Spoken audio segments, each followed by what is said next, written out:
إله إلا الله لا إله إلا الله لا إله.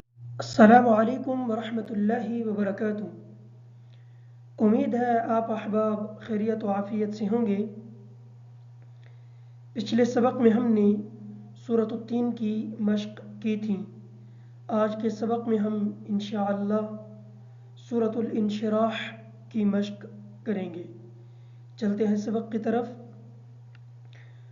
اعوذ باللہ من الشیطان الرجیم۔ سورة الانشراح مكية بسم الله الرحمن الرحيم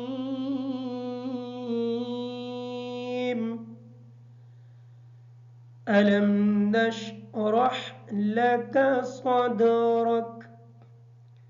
نشرح کی جو را ہے اس را کو پر پڑھیں گے، اس وجہ سے کہ اس کے اوپر زبر ہے، اور ہا کو کلیئر کریں گے۔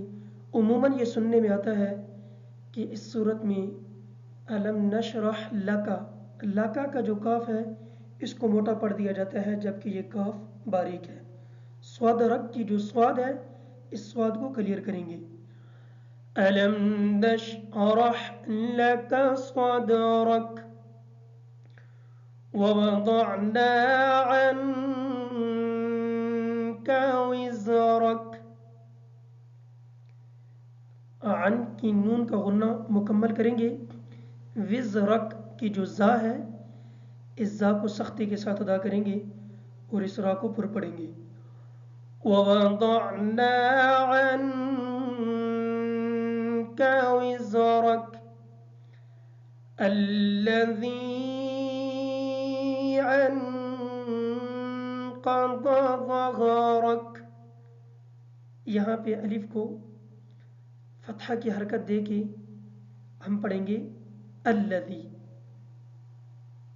ظہرک کی ضا کو کلیئر کریں گے اور ہا کو کلیئر کر کے پڑھیں گے، را کو پر پڑھیں گے۔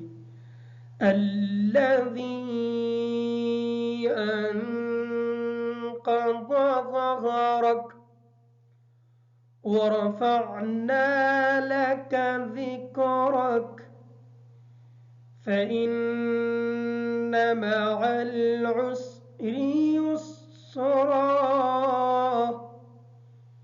إن مع العسر يسرا۔ ان کا غنہ مکمل کریں گے۔ مع العسر، معل کی عین بھی اور عسری کی عین بھی کلیئر کر کے پڑھیں گے، اور یسرا کی جو را ہے حالت وقف کی وجہ سے یہ ساکن ہو جائے گی۔ ان مع العسر يسرا فإذا فرغت فانصب۔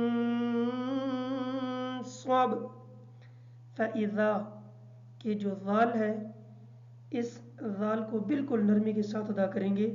فراغت کی جو را ہے اس را کو پر پڑھیں گے۔